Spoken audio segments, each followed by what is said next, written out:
दोस्तों आज के Q&A वीडियो में आप लोगों के सवालों के रिप्लाई करूं उससे पहले एक ज़रूरी सूचना आप सभी स्टूडेंट्स के लिए। सरकार हर साल अच्छे यानी कि पढ़ने वाले बच्चों के लिए बहुत सारे स्कॉलरशिप चलाती है।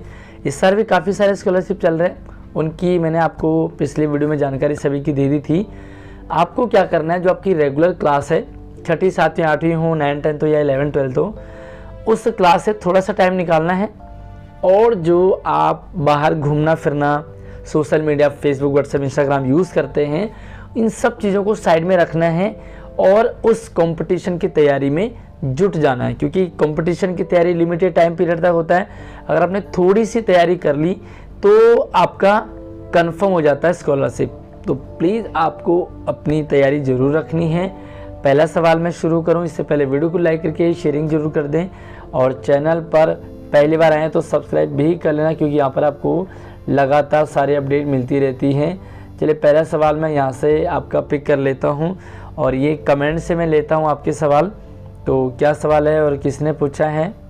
और पहला सवाल आ चुका है, ये है विवेक कुमार का।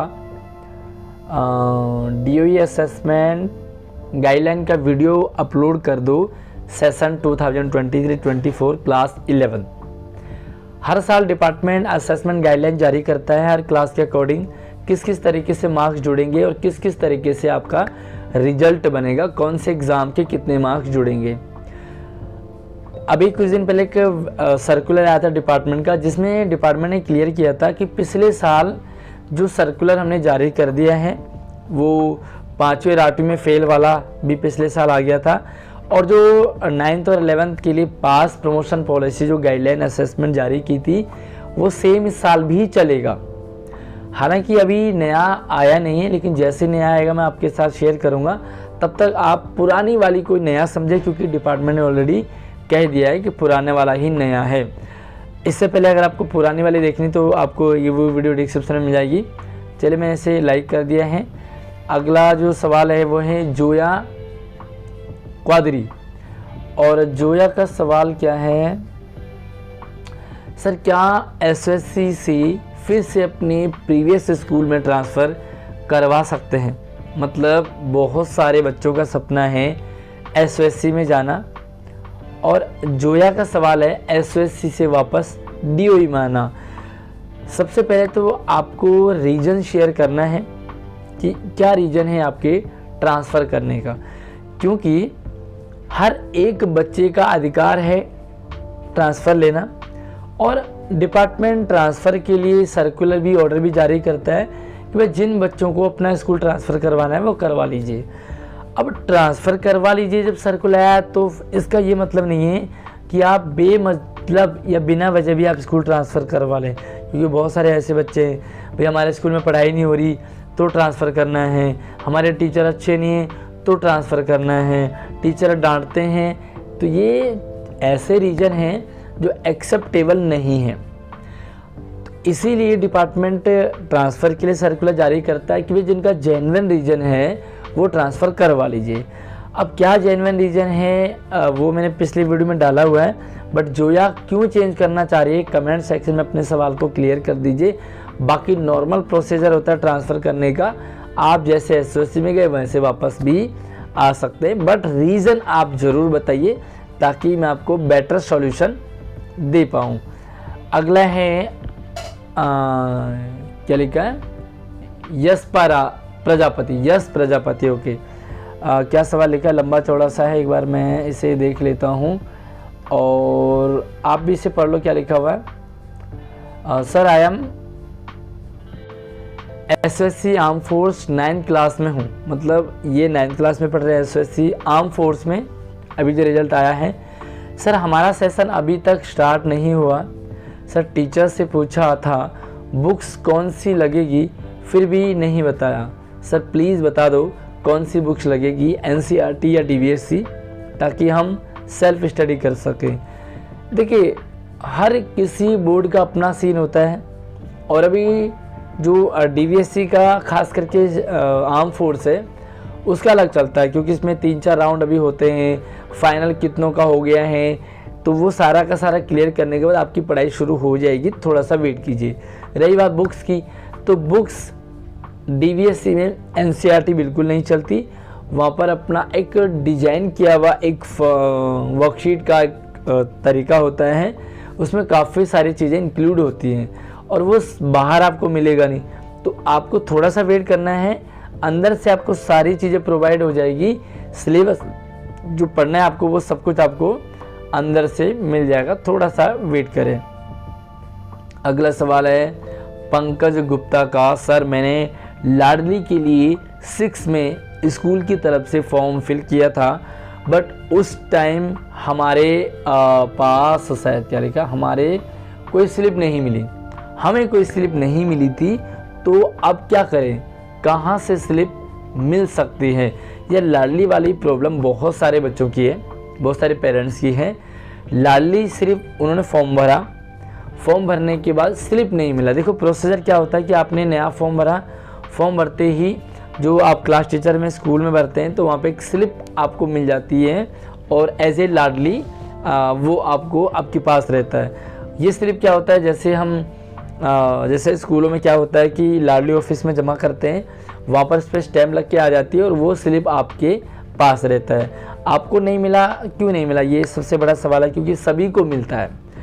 दूसरा क्या है कि जब आपने फॉर्म भर दिया उसके कुछ महीने बाद आपको ऑफिस से भी एक स्लिप आता है और उस स्लिप को संभाल के रखना होता है। वो आपके नेक्स्ट ईयर मतलब 6ठी के बाद 9th में आपको वो दोबारा से रिन्यू कराना होता है। तो आपका अगर मिस हो गया, नहीं मिला, नहीं दिया, गुम हो गया, कोई भी रीज़न रहा हो, अब आपको क्या करना, लाडली ऑफिस जाना है। हर स्टेट का हर जोन का अलग अलग लाडली ऑफिस है। अगर मैं साउथ ईस्ट की बात करूं तो जल विहार में इसका लाडली ऑफिस है, वहां जाइए। अपना एक तो बच्चे का आधार कार्ड, दूसरा आप जन्म पत्र बच्चे की, और तीसरा जो रजिस्टर मोबाइल नंबर है जो आपने इसमें दिया था, तो आप उसे लेकर के लाडली ऑफिस जाएंगे, आपको स्लिप मिल जाएगी। हालांकि कुछ डिटेल अगर आपके पास हैं, तो डिटेल अगर आपके पास कुछ आपकी डिटेल है तो मेरे पास एक लिंक है जिससे आप खुद डाउनलोड कर सकते हैं स्लिप, आपको कहीं जाने की ज़रूरत नहीं है। सत्यम शर्मा का सवाल है, सर मिड टर्म एग्ज़ाम कब से स्टार्ट होंगे क्लास 11 के लिए। तो 11th नहीं, 10th 12th और बाकी 6ठी 8वीं दूसरी तीसरी सभी के एग्ज़ाम होंगे मिड टर्म के। अभी 15 सितंबर तक मिड टर्म सिलेबस कंप्लीट करने का ऑर्डर है। 15 से लगभग 20-25 तारीख तक ये रिवीजन चलेगा और उसके बाद लगभग 20 और 25 तारीख सितंबर से आपके पेपर शुरू हो जाएंगे, जहां तक मेरा एक अंदाज़ा है। बाकी 1 अक्टूबर से तो फाइनली पेपर स्टार्ट हो जाएंगे और लगभग 5-7 दिन चलता है, लगातार पेपर होते हैं, तो थोड़ा सा आप वेट करें, जल्दी ही आपको जो डेट शीट है वो भी मिल जाएगी। अगला सवाल है कमी खान, सर पहले मेरा घर चेंज हो रहा था, 1 मिनट, यस सर पहले मेरा घर चेंज हो रहा था तो मैंने अपना ट्रांसफ़र करवा लिया, मगर अब नहीं हो रहा तो मेरा घर चेंज नहीं हो रहा, मतलब इसलिए अपने पुराने वाले स्कूल में आना चाहता हूँ।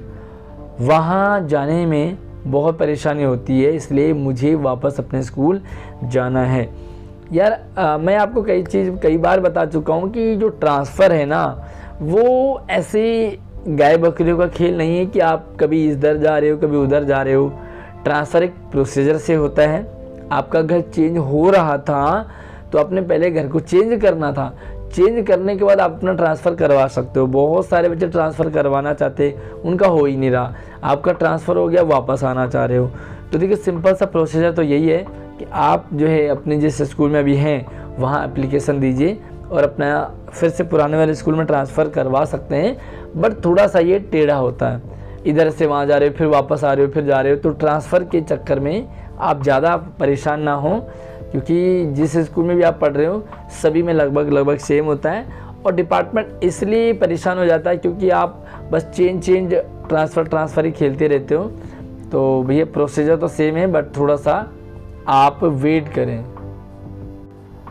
हेमराज गौतम ने कुछ सवाल लिखा है, sir how could you blame to all of those student who are affirming that ASSC school are not good.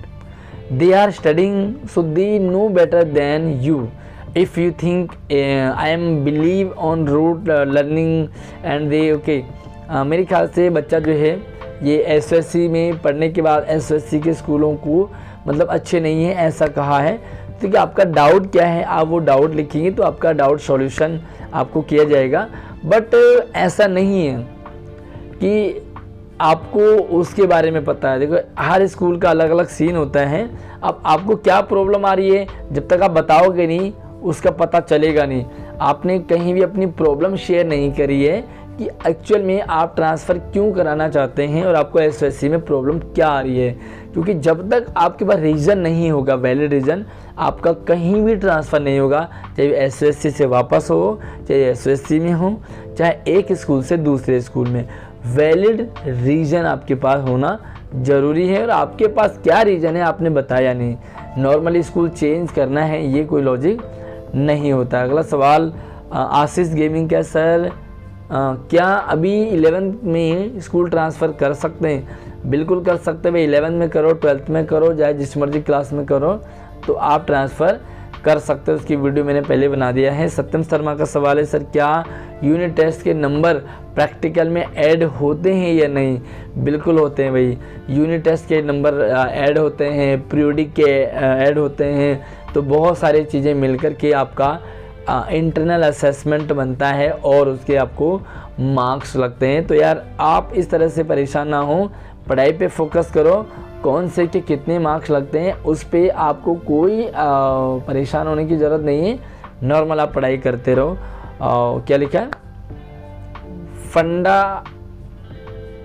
Fun and fact. Okay, fun and fact. UT के नंबर किसी हम काम के नहीं, ओनली प्रैक्टिस के लिए होते हैं. अच्छा, बता रहे हो कि भाई यूटी के नंबर सिर्फ प्रैक्टिस के लिए होते हैं. देखिए भाई कौन सा नंबर किधर जुड़ रहा है ना वो नहीं पता होता आपको, तो इसलिए आपका काम सिर्फ है पढ़ाई में ध्यान दो. अगला सवाल पूछा यूज़र FXD. ओके सर, लाडली योजना का फॉर्म लास्ट डेट कब भरा जाएगा, कब तक भरा जाएगा? लास्ट सबमिशन डेट क्या है?